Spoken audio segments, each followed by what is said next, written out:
uma companheira frente a ele. E o Eterno Deus formou da terra todo animal do campo e toda ave dos céus, e trouxe ao homem para ver como lhes chamaria.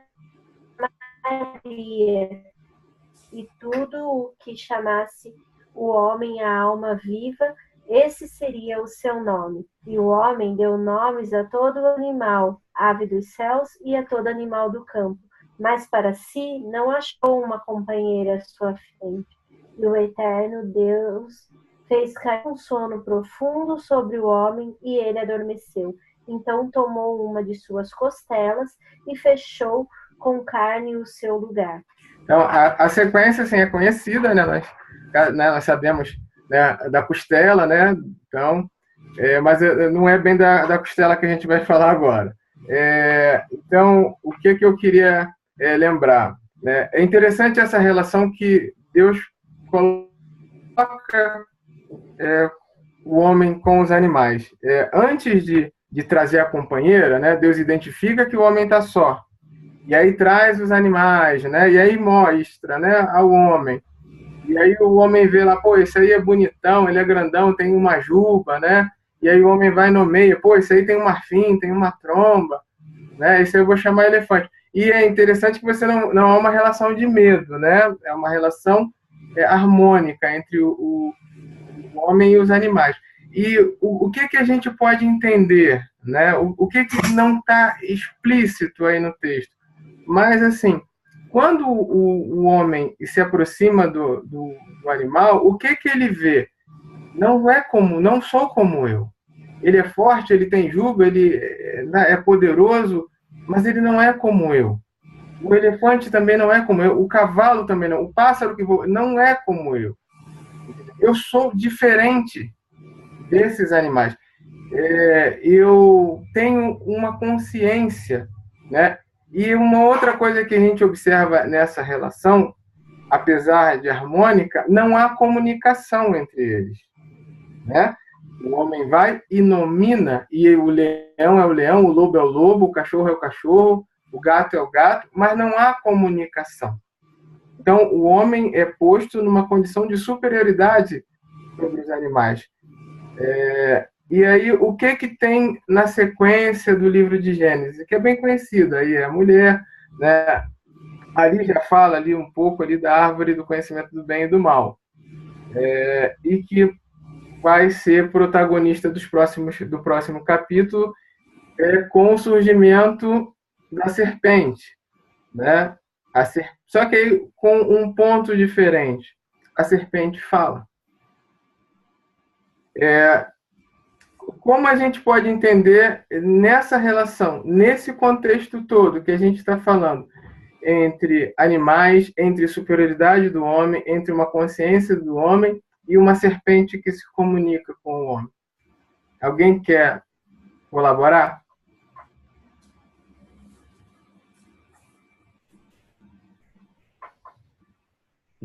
A consciência. Né? Um lado da consciência que se comunica. É um pouquinho mais complicado, assim. A relação entre o animal que não fala, a consciência do homem, e um animal. Ele é de fato isso. Existe essa coisa na consciência, mas tem um pouco mais. Onde mais a gente vê um animal que fala na Bíblia? O burro, né? Burro de Balaão. Isso. Então, assim, para a gente compreender bem a serpente que fala, a gente precisa também da ajuda da mula, do burro lá, do jumento de Balaão. É uma história conhecida, para não ficar muito longa, não vamos ler, né? É uma história bem conhecida, né? A gente sabe que a jumenta de Balaão se comunica com ele e para salvá-lo. Mas o que é interessante é a gente anteceder um pouco ali, antes da jumenta falar. Qual que é o contexto? Balaão é contratado por um rei. Isso, desobediência. Balaão é contratado por um rei para amaldiçoar o povo, né? Lembra disso? E aí chegam os emissários do rei. E quando ele recebe os emissários, ele consulta o Eterno, né? O Balaão, ele tinha né, o dom ali de falar com o Eterno. E o que ele recebe de resposta do Eterno? Uma recusa. Então, quando o Balaão recebe uma recusa do Eterno, e aí a gente conhece a história, os emissários voltam com uma proposta ainda maior, e aí o que a gente vê? A insistência de Balaão, né, em ir com os emissários do rei, né, contra a vontade do Eterno. Então, assim, o link que eu queria fazer com vocês da serpente que fala com a muda que fala é que, assim, o homem como um ser superior, dotado de uma consciência que os animais não têm, quando ele se nivela ao nível de um deixa a posição dele privilegiada de criatura consciente e se coloca num nível de um animal. É uma terminologia que a gente ouve falar, né? A alma animal. Então, nesse momento, ele deixa de ser um ser espiritual, um ser loca no nível de um animal, a ponto de estabelecer com ele um diálogo. Existe um código que eu aprendi, o Jairo também sabe, no Binei Baru, e eles dão uma maneira de você interpretar Adão, Eva e a serpente. E qual que é? Adão, na verdade, Eva e a serpente são facetas de um mesmo ser. Então não são três pessoas separadas, mas uma só. Né? Você está lembrando disso. Adão, né, o ser superior, dotado de uma consciência, ele representa um desejo de receber, um desejo de doar. Como é que a gente entende esse desejo de doar? Quando você recebe na tua casa uma visita que você gosta, né? Que é aquela visita que, você quer dar o bom melhor ali para ela, você quer dar atenção, você quer fazer ela se sentir à vontade, né? E aí na história a gente vê isso no personagem Abraão, né? Isso é o desejo do Adão, é o desejo primordial com que o homem foi criado. A Eva seria o desejo de receber, mas um desejo de receber não egoisticamente, um desejo de receber com um sentimento de compartilhar, né? Seria o exemplo do profeta. Você vai identificar, né? O profeta, ele quando recebe uma coisa de Deus, ele não recebe para ele recebe para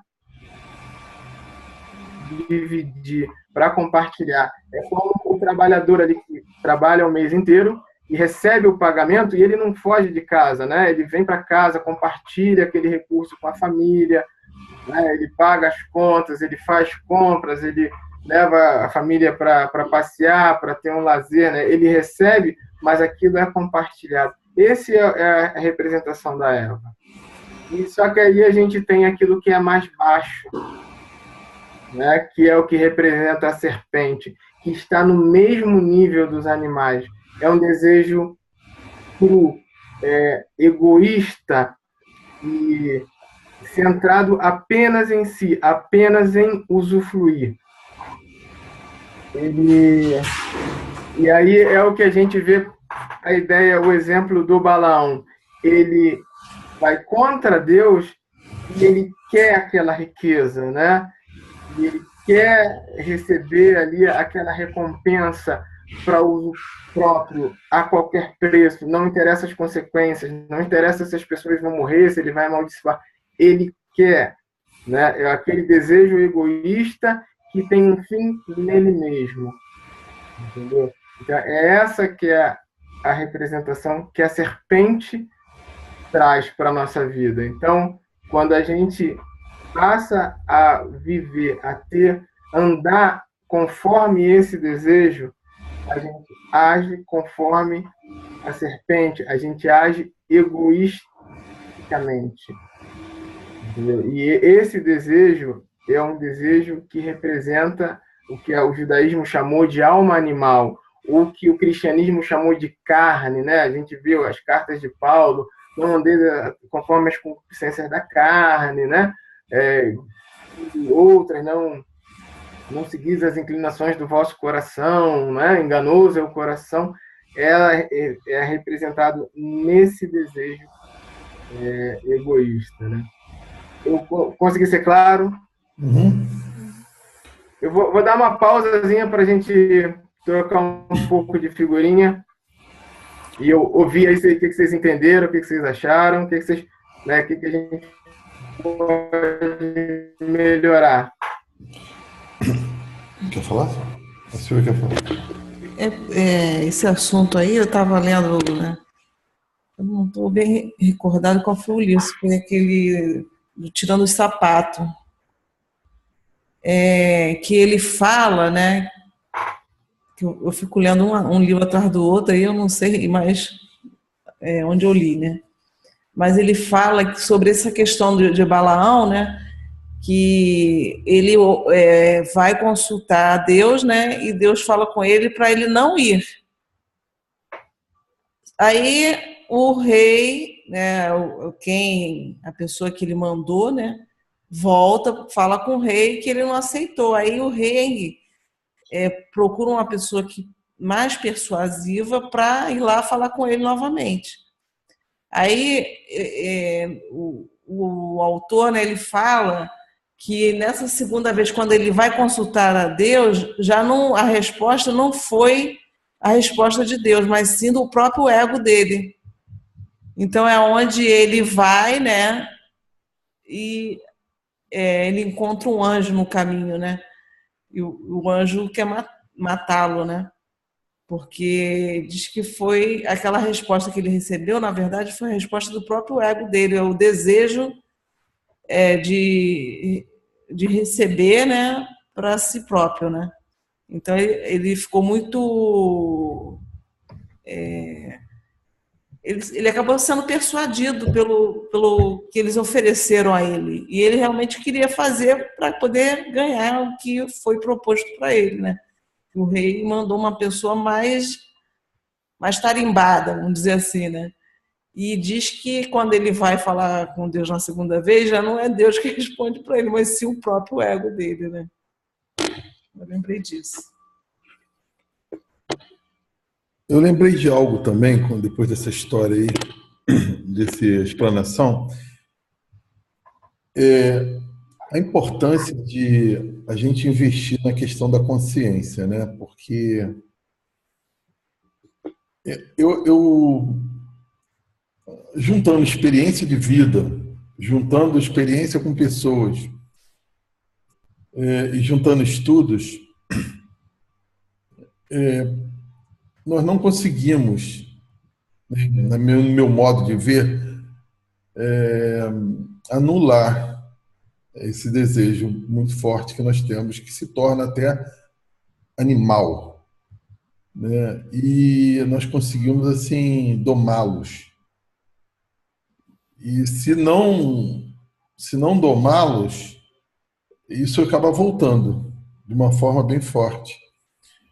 E eu acredito que a maneira de domar esse tipo de desejo animal, né, é através do trabalho com a consciência, né?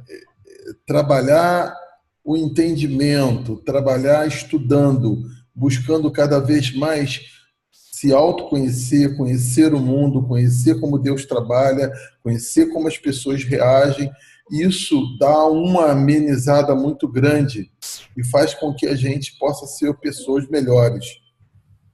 E acabei me lembrando de uma história assim, eu achei fantástica a maneira que foi passada, né?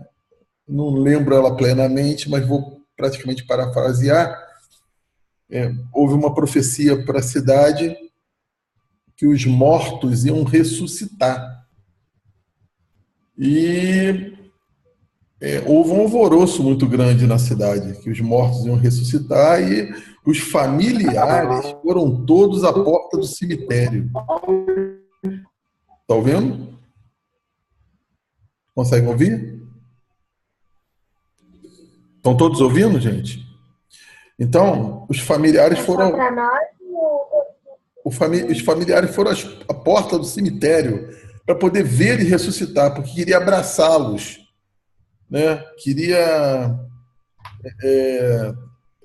voltar ao convívio, né? E aí, para surpresa de todos, naquele grande dia, os familiares todos em volta do cemitério e os mortos começaram a ressuscitar os seus corpos. E os familiares foram recebê-los. Mas, para surpresa de todos, enquanto eles iam se levantando das tumbas, eles não procuravam os familiares. Eles não iam abraçar os familiares. Eles iam sentar e estudar. Eu achei assim muito fantástico, porque a vida que nós vivemos aqui é uma vida que, se a gente deixar, realmente o nosso investimento vai ser todo nesse ato de receber, de querer cuidar da sua vida pessoal. O investimento é muito forte nisso. E quando a gente toma consciência, talvez uma consciência do outro lado, né, que esses mortos tiveram, há uma necessidade de um investimento nessa área espiritual, né, nessa mudança de consciência, né, eu acho que esses 3 elos que estão na nossa vida mesmo, como o Rando está mostrando aí, a consciência, o animal e o compartilhar. Isso está dentro da gente. E a gente só consegue desenvolver isso, acho que através de muita dedicação, muito estudo, muita prática, autoanálise, verificar. Você precisa conhecer você, precisa conhecer o mundo, conhecer Deus, saber como Deus está trabalhando. Eu acho que isso é fundamental, né? Aí me lembrou isso aí, Rando, esse que você explanou. Isso que você está falando também, acho que a gente trazer, né? Eu acredito que você está querendo trazer a ideia da importância da gente valorizar mais o estudo, o conhecimento, o conhecer a Deus, para que a gente possa vencer o nosso ego. Porque o nosso maior adversário é o nosso ego, o desejo de receber para si próprio, né? E a gente precisa aprender a receber, porque somos um recipiente, precisamos receber, para que a gente venha compartilhar. Que aí o que vai acontecer? Nós vamos nos assemelhar a Deus e vamos com isso nos aproximar de Deus. Quanto mais nossos atos são de compartilhar, mais a gente se assemelha a Deus, porque Deus ele infinitamente compartilha, né? Ele não recebe, ele só compartilha.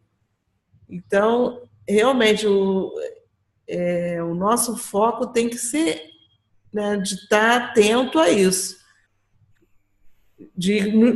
desse autoconhecimento, para a gente vencer esse ego, que não é de hoje, que a gente sabe que a gente não elimina ele, né? Eu acho que é importante isso, o conhecimento. Eu acho que o estudo é um fator importantíssimo para a gente aqui, para que a gente evolua nesse sentido, né, de compartilhar para se assemelhar a Deus, e com isso a gente traz a luz de Deus para o nosso mundo. Pegando uma brecha aqui, eu vi uma palavra ali num estudo que eu falei, caramba, realmente ele tem razão. Que o nosso ego é tão grande que quando morre uma pessoa da nossa família, uma pessoa querida nossa, a gente sofre muito devido àquilo que nós vamos perder no que elas nos davam. E, por exemplo, se a gente perde uma mãe, um pai, um irmão, um esposo, uma esposa, a gente sofre mais por aquilo que eles nos davam do que por aquilo que a gente poderia pensar sobre o sofrimento deles. Então, o nosso sofrimento, o choro, as lágrimas das pessoas, de todos nós somos iguais, né? Quando tem uma perda de um ente, a gente está sofrendo por nós mesmos. Então, essa questão egocêntrica, ela é assim complicada, né? E precisa ser muito bem trabalhada para poder amenizar. Por isso que eu vejo assim, a gente tem que trabalhar o estudo, trabalhar a consciência, trabalhar entendimento. Eu acho que para poder amenizar, porque tudo a gente busca no fundo, algo pessoal. E é muito forte isso dentro de nós. Mas louvado seja o Eterno que está nos mostrando isso.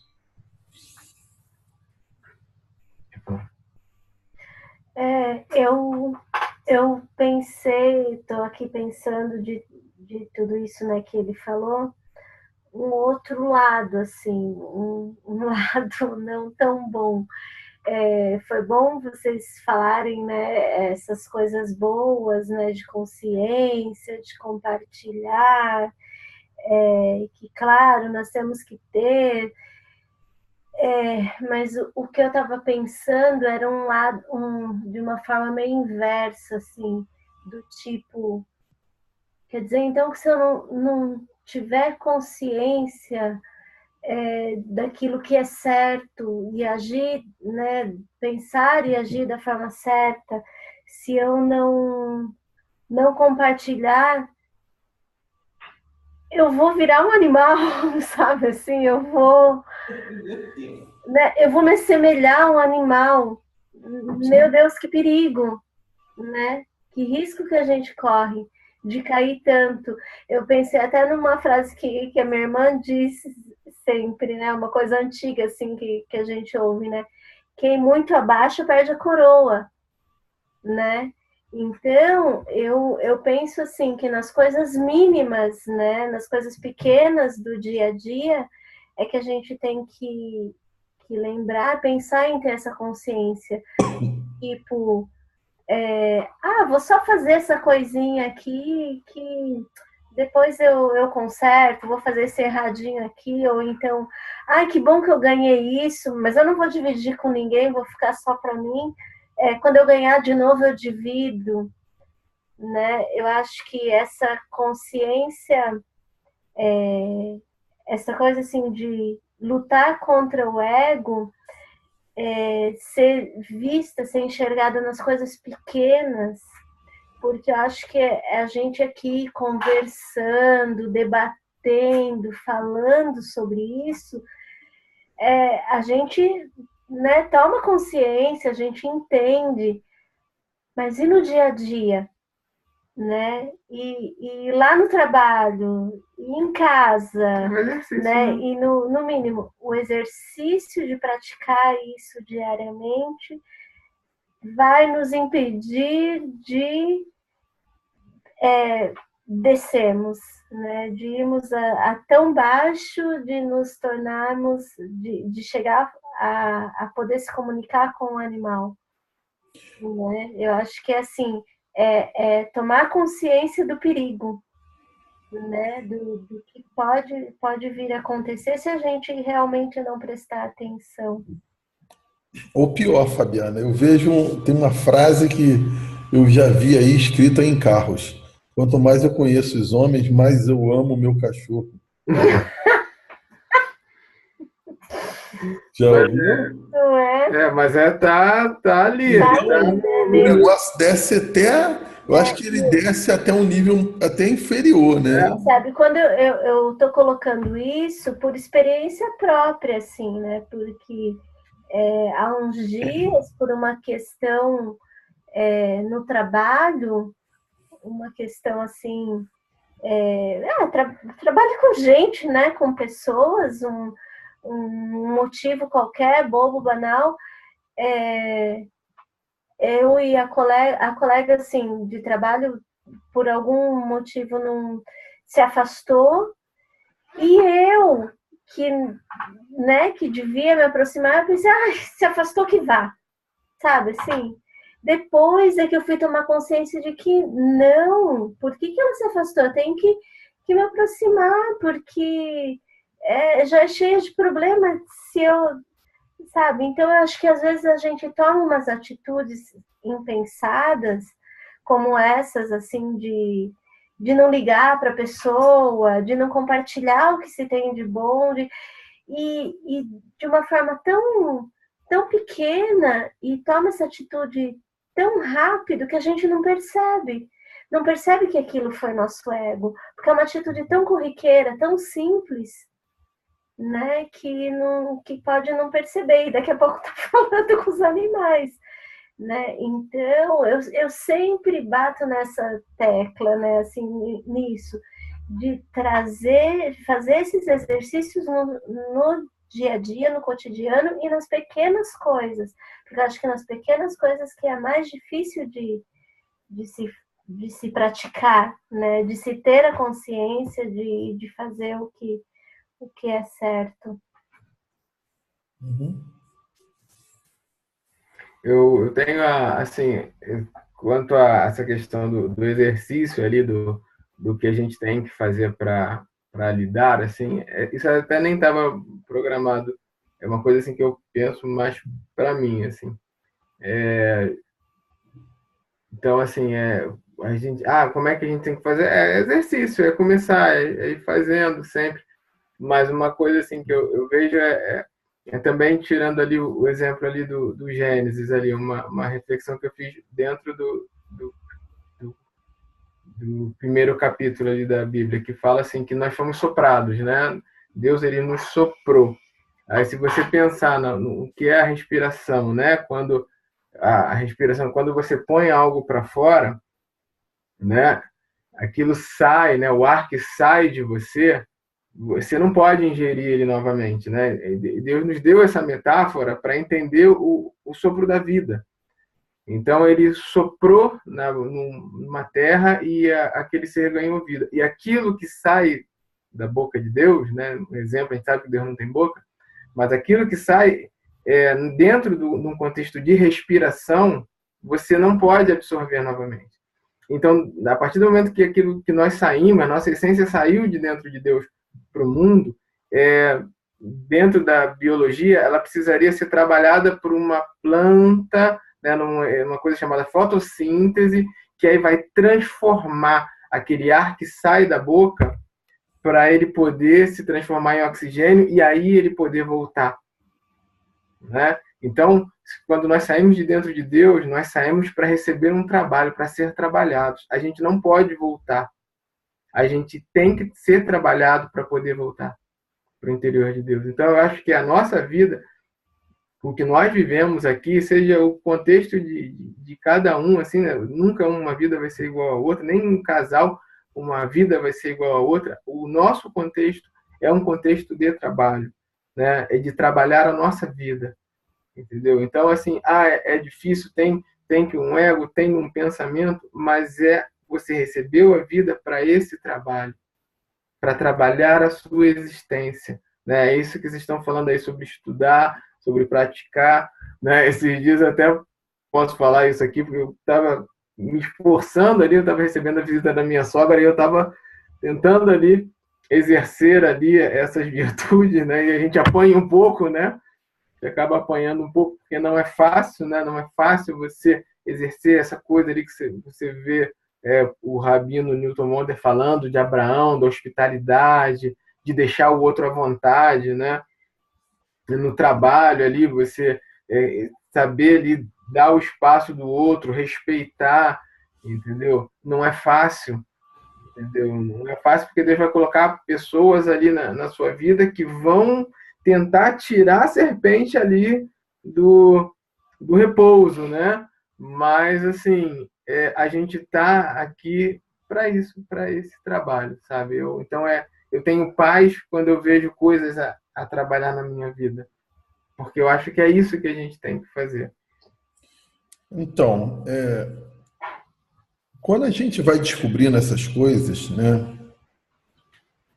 E aí é uma coisa que eu às vezes falo até em demasia, né? A essência, ela é simples, mas complicadíssima de praticar. A essência que a gente precisa. Nós viemos aqui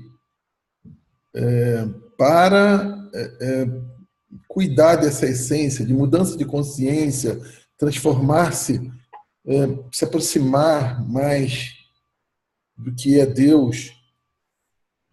E a gente percebe que todo mecanismo, todo sistema, tanto humano, que nos impulsiona, como também o sistema religioso, ele acaba nos distraindo, fazendo com que a gente invista em coisas que não vão trazer mudança.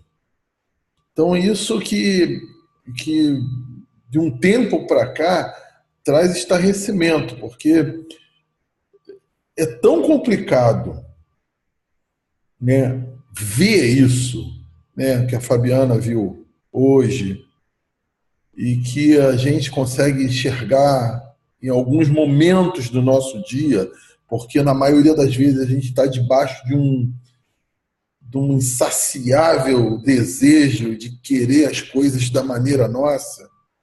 Então, quando a gente consegue ter um lampejo dessa luz, de ver isso, caramba, a gente precisa dedicar a essa mudança, a essa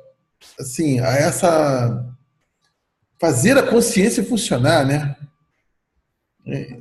Então, eu acho que às vezes a gente fica muito preso a todo o mecanismo, a todo o sistema, a todo mundo que nos impulsiona o tempo todo a investir nisso. E a gente tem que realmente... um conforto, né? A gente tem que investir mais nessa área. E ela é formada pelo dia a dia mesmo, ela é formada por pequenas coisas. Todo o nosso sentimento tem um porquê por trás, e a gente tem que estar sempre investigando o porquê do nosso sentimento, o porquê estamos agindo de tal maneira, o porquê nós estamos nos comportando ou tomando determinado tipo de atitude. Sempre tem um porquê por trás disso. É difícil, mas a gente precisa domar isso.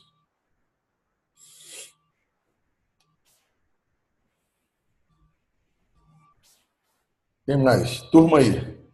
Mary, Kátia. Como é que está aí o entendimento aí, Mary, Paula, Kátia? Como é que está o entendimento aí? O entendimento é um, mas você colocar em prática é outra coisa. Às vezes a gente é uma luta, né? A luta contra o nosso ego é uma coisa, nossa, é uma briga mesmo, uma briga constante. Agora, consciência realmente é tudo. Eu acho que em tudo que a gente faz na nossa vida, até mesmo quando a gente toma um passo que a gente vê depois que a gente agiu com muito ego, desde o momento que a gente visualizou aquilo, né, a gente tenta consertar de alguma forma, né? E muitas das vezes eu tenho tentado me colocar no lugar do outro. Por que aquela pessoa agiu daquela forma? E eu estava fazendo um julgamento muito cruel, muito forte de uma pessoa, e eu estava fazendo uma meditação, e aquela voz veio e falou que saúde, Jair. Saúde. Que aquela pessoa, me veio à luz que aquela pessoa estava passando por um momento muito difícil. Eu estava fazendo um julgamento porque eu não estava no lugar dela. Né? Que não era para me julgar, era para me entender.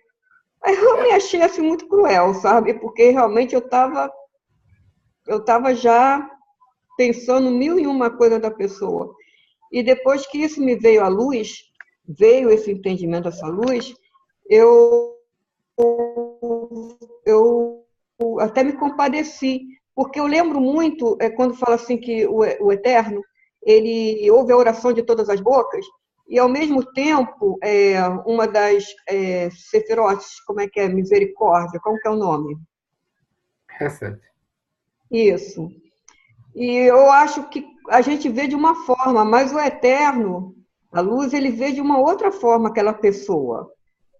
Sabe? Que a gente está fazendo aquele conceito, aquele pré-julgamento. É isso. Então, eu acho que o ego está sempre na frente. Né? O ego está sempre na frente, fazendo com que a gente julgue aquela pessoa. Entendeu? E se a gente for olhar mais para trás, a gente vê que às vezes a pessoa passou por aquilo, por ser aquilo, e por estar fazendo aquilo. Agora, por que aquela pessoa não tem essa consciência, ou por que ela não mudou, por que aconteceu isso? Eu não tenho essa resposta. Eu acho que eu não vou ter nunca.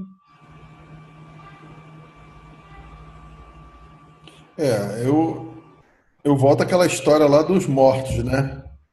A pessoa passa a vida aqui o tempo todo investindo somente nas coisas materiais, pessoais, ou investindo no ego, é natural. A consciência, eu acho que ela fica atrofiada, né? Eu acho que ela fica Eu obscura. acho que que tem um efeito contrário, sabe, na consciência. Eu acho que Eu acho que o Paulo fala de uma consciência obscurecida. Não sei se tem um texto tem dele, uma fala que fala da consciência cauterizada, né? Mas cauterizado. o que eu acho que Lá. acontece assim, é até o ponto aqui que eu tinha colocado aqui mais ou menos para fechar. No próprio texto, o que acontece? Então, assim, apesar de ser difícil, né, esse trabalhar da terra, né, que o Adão recebe para fazer, o ego ele tem que entrar no lugar certo, porque senão somos nós que se a gente analisar o texto com cuidado, o que surge depois que o homem come da árvore ali, do conhecimento do bem e do mal? Ele passa a ter vergonha, e a vergonha é um sentimento de dentro, é um sentimento da própria consciência. Então, é como se a consciência voltasse contra ele. Em vez de ser aquilo que o diferencia, que o coloca acima, ela volta contra ele. Você vê a questão da culpa surgindo. Né? Não fui eu, foi a mulher foi o diabo. Isso está aí na igreja até hoje. Né? Não fui eu, foi o diabo que fez. Mas é uma questão, aquela coisa ali de se eximir, não tenho isso. E você vê uma coisa assim que é bem, me chama um pouco a atenção. Talvez fosse uma coisa que a gente devesse colocar num outro dia, para conversar no outro dia. Mas você vê que a partir ali, quando Deus fala, quando você comer, no dia que você vai comer, você vai morrer. Isso eu até pesquisei, eu tenho aqui uma Bíblia grande, aquela do... Deixa eu mostrar aqui, eu esqueci o nome. É do... Como é que chama ele? Rashi, né? E aí ele fala que, assim, em outros textos fala a mesma coisa. No dia que você comer, você vai morrer. E quando você vê, você sabe que Adão não morreu, né? Que a metáfora ali não é uma coisa literal, ele não morreu. Mas o que parece que nasce ali é o próprio medo da morte. E aquilo é uma coisa que vai acompanhar o homem a partir daquele dia. E meio que por consequência disso, a gente passa a ter uma relação perturbada com o tempo. entendeu? Por conta dessa ruptura que existe, onde o ego ele ganha a proeminência no ser e ele governa as ações, as nossas ações, a gente tem, entre outras coisas, entre, né, a ansiedade, ali que começa o medo, a culpa, você passa a ter uma relação problemática com o tempo. Entendeu? Quando Deus nos afasta ali da árvore da vida, né, o que ele fala? Para que ele não viva eternamente, né? Então, passa a ser uma relação conflituosa entre o homem e o tempo, né? Quando Deus se apresenta a Moisés, ele se apresenta com eu sou o que sou, eu serei o que serei. Quer dizer, é alguém que está além do tempo, além da compreensão que o homem tinha. Então, eu acho que o benefício que a gente tem a ideia não é trazer aqui uma solução, né? Mas a ideia é de nos encorajar. Eu estou falando para mim primeiro, né? Para mim é de nos encorajar a realmente trilhar esse caminho de luta, esse caminho de labuta mesmo contra o ego. Entendeu? Amanhã, quando você acordar, você lembrar assim, que você tem uma proeminência, um sentimento que domina a sua vida hoje, mas ele tem que voltar para o local inicial lá da criação, onde o animal estava subjugado. Porque, assim, eu acho que a gente vê essa epidemia hoje de doenças mentais, de doenças da alma mesmo. Se a gente for ver, está ligado a essa questão do desejo que não se sacia, né? Que se renova assim que você consegue o que você quer, ele se renova para uma outra coisa, e não tem uma saciedade nunca. Entendeu? Então, eu acho que a ideia de empreender uma luta com o ego é uma ideia para a nossa vida mesmo.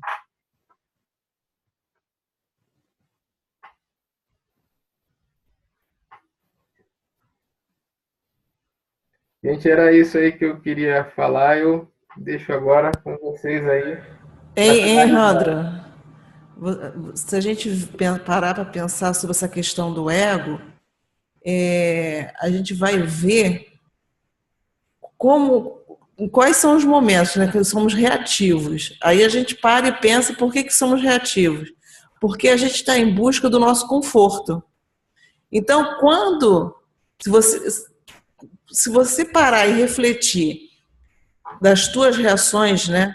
Quando você é reativo, você vai ver logo o que foi atingido, é o teu conforto.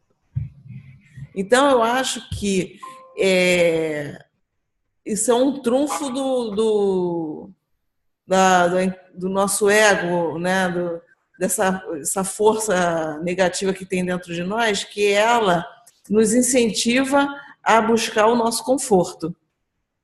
Então, se a gente começar a observar nas nossas atitudes, né, quando a gente é reativo, a gente vai enxergar isso, que tudo em prol do nosso conforto, como o Jairo mesmo falou, que ele leu, né, que a pessoa percebeu que até mesmo você chorar por aquelas pessoas que você perdeu, você vai visualizar o teu conforto, aquilo que aquela pessoa te proporcionava de bom, que te trazia um conforto. Então, eu acho que quando a gente começa a refletir sobre essas nossas atitudes, que é buscando o nosso conforto, e a gente age para que a gente abra a mão do conforto, né? Aí eu acredito que é onde começa a se trabalhar. Essa zona de conforto, a gente precisa sair dela, né?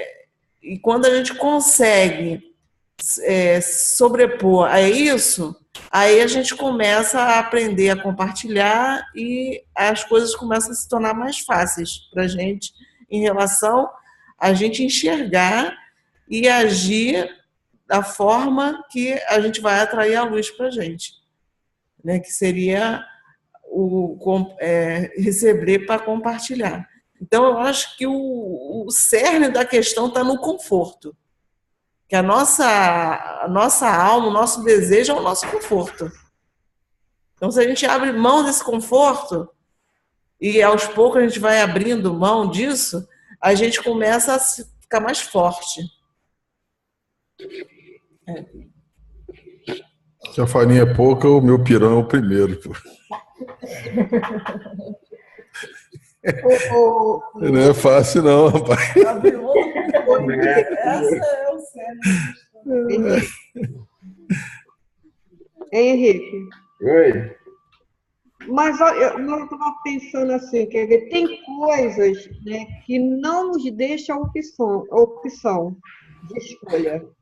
Tem coisas que, por exemplo, quando é para você fazer de fato, parece que tudo contribui para que seja você.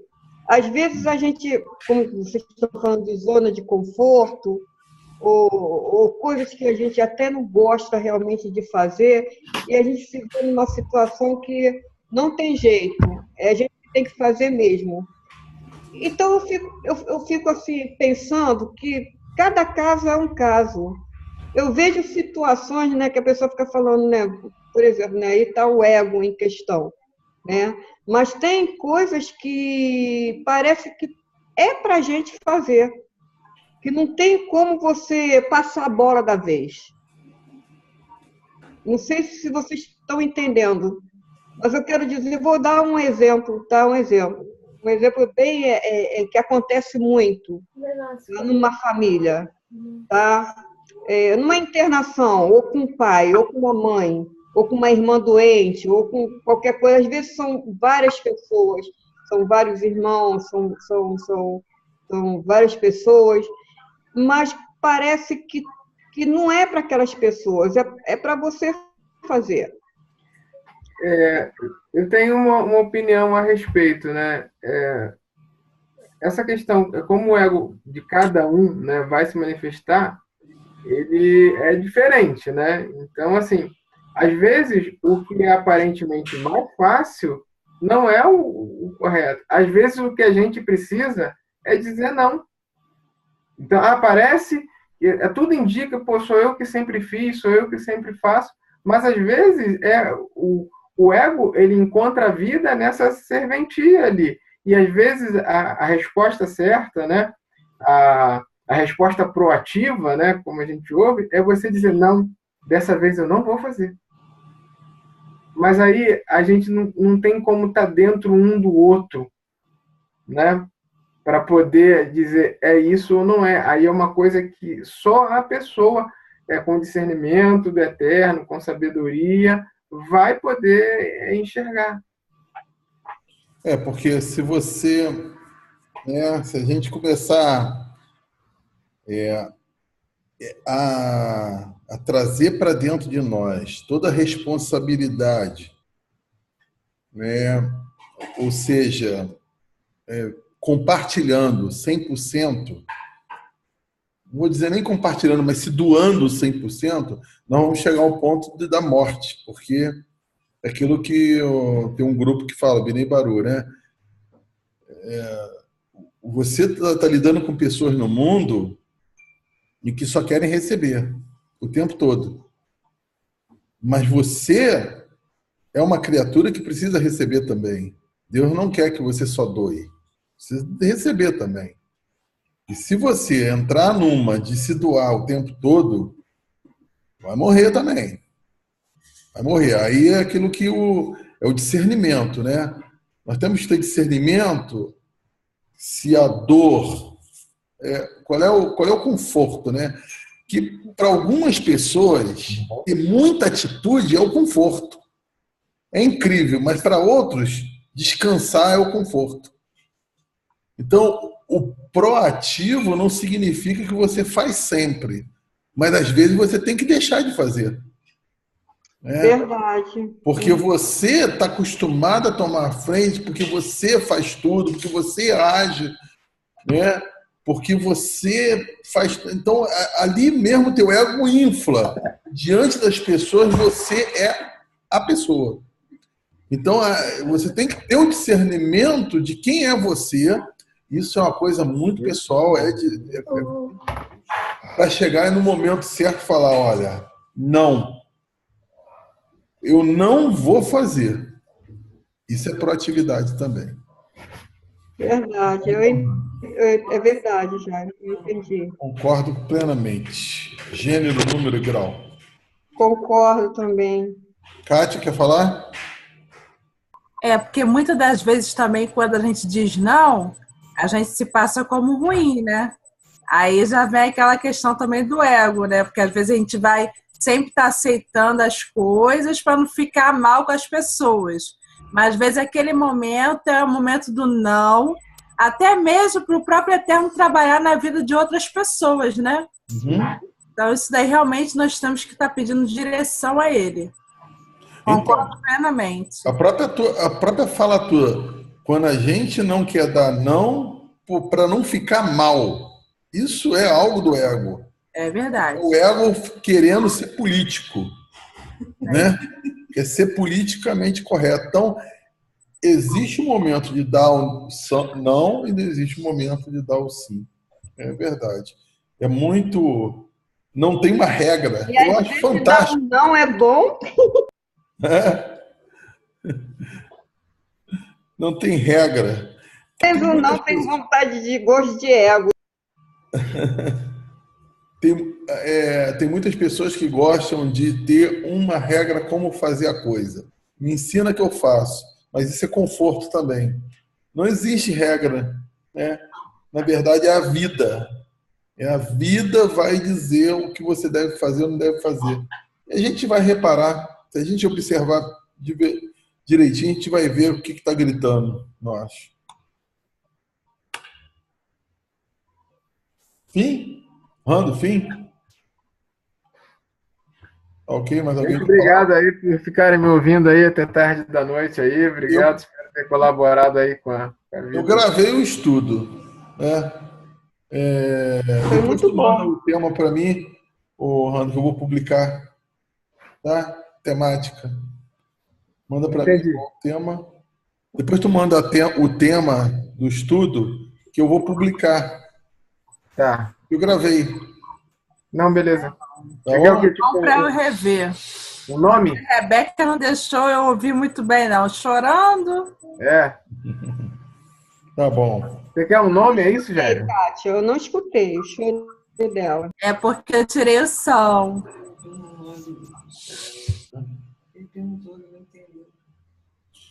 Legal, gente. Então, até segunda-feira que vem, se Deus assim permitir. Tamo junto aí. Dá um abraço aí a Paula aí, que tá no cantinho aí, quietinha. Um abração a todos. Shalom, boa semana a todos. Shalom, Paula. Shalom, shalom. Beijo aí, beijo. Shalom. Tchau. Tchau, Fabiana. Tchau, deixa eu ver a bebê, Kátia. Agora Kátia. Ela dormiu? ela dormiu. Ai, ela tá. Olha que fofo. Fofa! Não tá entendendo nada. Tava dormindo. Ai, tá muito fofa. Vou chorar. Tchau, gente. Boa semana.